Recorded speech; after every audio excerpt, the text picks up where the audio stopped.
Hey all, this is Casey McClain, Support Sports Seattle podcast, and I am in Des Moines, Washington right now in my car, testing out a new setup for some of these kind of things that happen in Seattle sports, where maybe I don't have time to get home and set up the full podcast setup and all that stuff. So the Mariners traded for Brendan Donovan. They traded Ben Williamson, Herangelo St. which, by the way, I've heard like 3 or 4 different pronunciations of his name. I, months ago, maybe years ago, looked up the pronunciation guide. Maybe it changed. I feel like I'm the only person that pronounced it that way. Not my problem anymore. It's like Office Space. Naga, not going to be here. Not going to work here anymore. I traded Ty Pete. Which actually, Ty Pete's the main reason I'm recording this for a second time today, because I forgot Ty Pete when I was talking about the trade earlier. So Ben Williamson, Ty Pete, Herangelo St. and a draft pick. Ben Williamson goes to the Tampa Bay Rays. Great defensive third baseman. I think anytime they make a trade with the Rays, anytime anyone makes a trade with the Rays, you kind of assume that the Rays are going to win that trade, that they're going to see something in Ben Williamson, that they understand his value better than another team does. The Cardinals get, I can't remember what the guy's name is, but a Rays prospect who was good enough to be drafted in the second round a couple years ago, a draft pick from them, a comp pick from them, and then then they get the rest of that haul besides Ben Williamson. So the Rays trade away a comp pick and a guy they drafted in the second round a couple years ago for Ben Williamson. So that's to say they valued him as something worth investing in, something worth checking out. I'm going to give like a quick, my understanding scouting report of Brendan Donovan. I'm going to complain about some stuff. I want to say the good things about Brendan Donovan, because a lot of the bad things I have to say about this trade have nothing to do with Brendan Donovan himself. Brendan Donovan is a high contact, pretty good walk rate, so low strikeout rate, pretty good walk rate, so a ball in play kind of guy. Hits for a little bit of power, but power is not a big part of his game, and he's got some StatCast numbers that kind of suggest that it's not like there's some untapped bat speed or something like that, or he's just been unlucky. Like, probably he's never going to be a big home run hitter, big power hitter. He's versatile, plays a lot of different positions, has played a small amount of shortstop, a decent amount of second base, a little bit of third base, and both corner outfield spots. Hasn't really played well defensively, statistically, at any of them, and especially a lot of his most positive defensive numbers statistically came in his rookie year 4 years ago. So I will say that the 2025 like UZR hasn't been posted to his Fangraphs page yet, so I'm not exactly sure where that's going to land. But Brendan Donovan, a couple videos ago, could not stop calling him Brendan Rodgers. Had to make an edit because I called him Brendan Rodgers too many times. Brendan Donovan is probably the Mariners' leadoff hitter. I was listening to the interview. So after I failed to acceptably record this earlier, I listened to an interview with John Paul Morosi where he talked about how he thinks Donovan should slot in as the starting second baseman. I would think that he slots in as the starting third baseman personally, based on the holes the team has, maybe also based on my feelings on Cole Young. And I think that's probably the better of the two defensive positions for him is second base, but the Mariners have a challenge. So I guess this gets to my problem with this trade. The Mariners had a good offense last year. I know we've spent 3 decades as Mariners fans, like, hoping the Mariners would eventually figure it out on offense. And eventually it became obvious that the ballpark was holding their counting stats back quite a bit, that the ballpark was having a big impact. A couple years ago, maybe right before last year, Mike Petriello put out a big thing about how the most extreme ballpark in baseball is not Coors Field, but it's actually T-Mobile Park. This has been true since it was Safeco Field. It's been a problem at that stadium.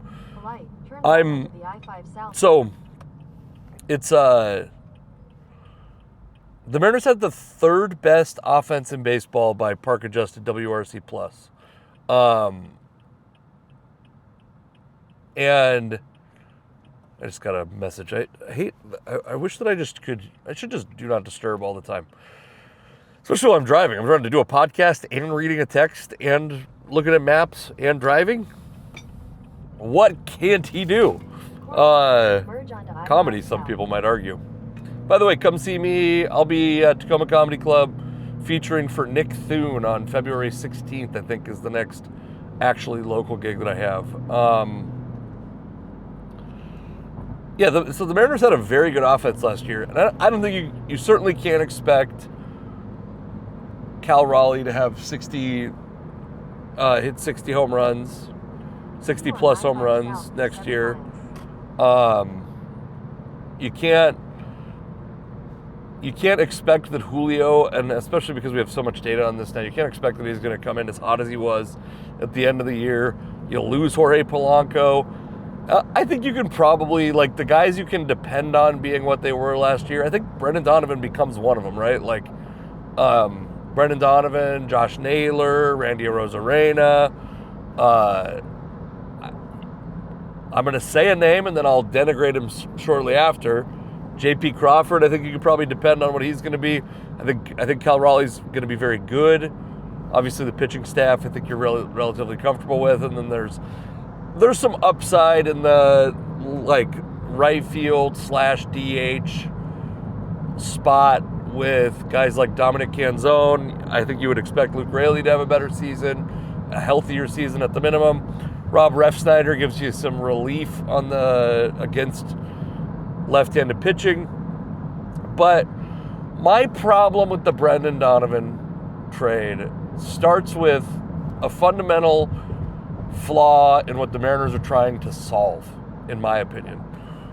They were one of the league's worst defensive teams, and certainly among contenders, they were one of, if not the worst defensive team. I'd have to go look it up, but they were very bad defensively, especially, by the way, in the infield. J.P. Crawford is one of the league's absolute worst defensive shortstops. Cole Young wasn't very good defensively. Ben Williamson didn't play a ton. Gino was okay, but like those guys were never were those guys, I think, who you expect to be a third baseman in Seattle long term. Some people are a lot higher on Williamson. I will say of Williamson, a lot of people have said, like, oh, well, he doesn't have a spot on this roster. Fuck that. When you have a guy who's an elite defensive player, he absolutely has a spot in the organization. His bat never has to play for him to be a useful player on this team. And that's a much cheaper way to have a defensive replacement, to have a late inning defensive substitute than paying money for one. Like paying free agent dollars for one. But my problem with the Brendan Donovan trade isn't really whether or not I think Brendan Donovan's a good player. I think he's a good player. And I'm going to give the wishy-washy, middle-of-the-road answer, because I think this trade is like a C+. And you can C+ your way to a World Series with the roster the Mariners have. You can keep making additions. I think the guys they gave up, I think St. J was going to be really interesting. I was very disappointed, actually, that the Mariners didn't bring him up to the postseason roster, especially if you're going to have guys like Emerson Hancock and Logan Evans. By the way, Logan Evans is about to miss the 2026 season with a Tommy John surgery. But if you're going to have those guys on the roster and you're not going to use them, why not bring up a guy like St. J who could be like a mediocre lefty, but like a potentially really dominant playoff arm? Of course, the Mariners know more about him than I do, and blah, blah, blah, blah. But the problem I have with Brendan Donovan is that the Mariners had a better option available in free agency, and a guy that's going to end up costing probably the same amount or a little bit less over the next 2 years in Willie Castro. And I will acknowledge right now, nobody likes Willie Castro as much as I do. I've been talking about Willie Castro for weeks. I think this dude has a chance to be a very valuable player in Colorado on a team that's really bad. They'll probably trade him away. I also understand that, like, if you're a player that's trying to boost your stock for your next free agent contract, you don't come to Seattle, you definitely go to Colorado. That makes sense to me also. It probably would have cost a little more to bring Willie Castro to Seattle than it cost to bring him to Colorado, but I think Willie Castro is really close to being as good of a player as Brendan Donovan is right now. And I especially think the things that he's good at are where the Mariners have massive flaws, and the things that he's not as good at are the things where the Mariners have some depth and some strengths that can kind of paper over the problems that Willie Castro has, which is Castro strikes out more than Donovan. I don't have the numbers right in front of me, but doesn't have like a super high strikeout rate. Doesn't quite get on base as often as Donovan. But, the last 3 years, he's been 330 plus on base. I think approaching 340 until last year he did. He got traded to the Cubs and injured his wrist and struggled with the Cubs. But in Minnesota, the last 3 years, he's been 330 plus. I think if you averaged out those years in Minnesota, he's probably like a 335 on base percentage. Not as good as Donovan. Probably not a guy that takes over your leadoff spot. I will acknowledge that. But a guy who day one is your best defensive shortstop on the roster right now.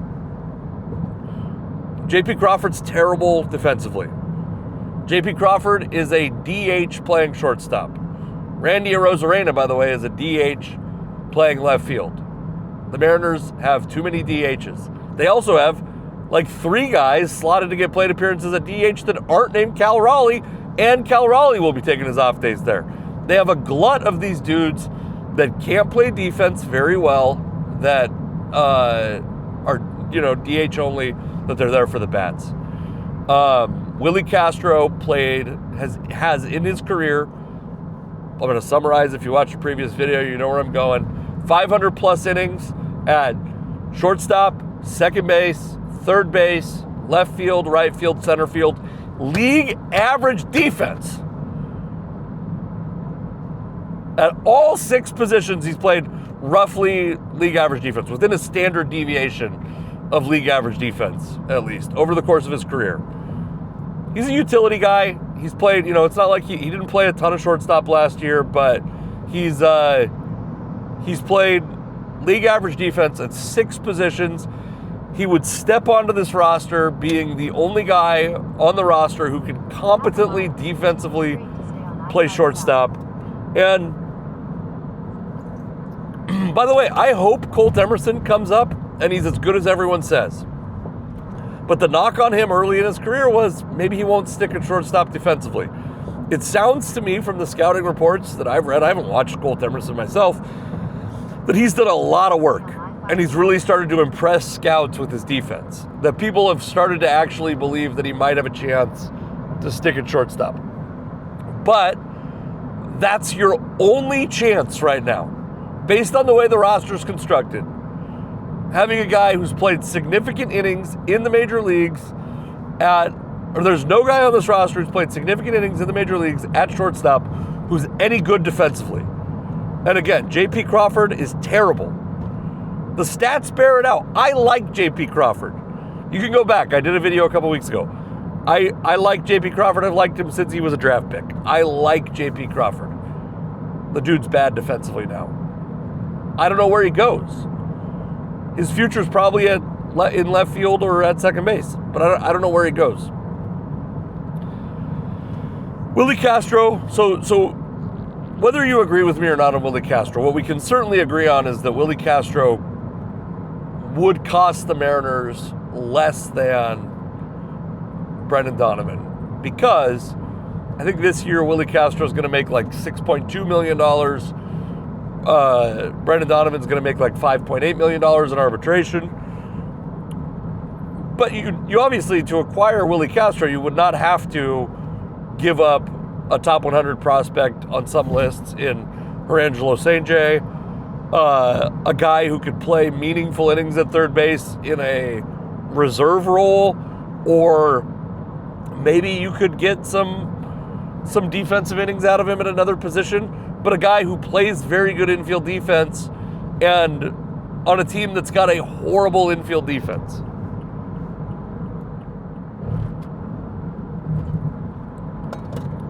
You give up Ty Pete, who's a guy that I like, high upside guy, a lot of strikeouts, and next year is like, I think he played in Everett, maybe moved up to Double-A last year, or maybe he played the whole year in Everett, and was just like never fully figured out he wasn't going to be young for his age young for his level much longer, and was still striking out a bunch. High volatility prospect, low probability to become a major league starter, but a guy with a ton of upside, a guy that I liked quite a bit. A guy that ultimately, it's like, I don't really care if these guys end up making the run. I'm not married to these prospects. I like the idea of the Mariners being in the camp, picking a path to success and sticking with it for an extended amount of time. I don't like it's like that Eminem line, ain't no such thing as halfway crooks. You can't be both a draft and develop team and a team with a middling payroll and try to do these like free agent fringe moves and have sustained success, in my opinion. Is St. J going to be a star? Probably not. My guess is, so if you're not familiar with the Mariners system, he's that switch pitcher that throws in the mid to high 90s right-handed, low to mid 90s left-handed. He struggled as a lefty in the minors. Seems like he's probably going to be mostly a right-hander going forward, but has the ability. I think he'd be really interesting to watch in Seattle. I think the probability of I don't have a lot of faith that the major leagues are ready to perfectly handle a switch pitcher with that level of talent right now. Ty Pete, probably not going to make the majors. Ben Williamson, I don't think he's going to be certainly not an all-star. But again, it's like people that are like, the Mariners don't have a spot for him. Yes, they do. You have a spot for a 25-year-old league minimum elite defender or very good defender. Yes, they do. If that spot ends up going to your fourth DH, like, what are we doing? So yeah, I mean, I think like Brendan Donovan's a fine player. He's going to be really good in Seattle probably.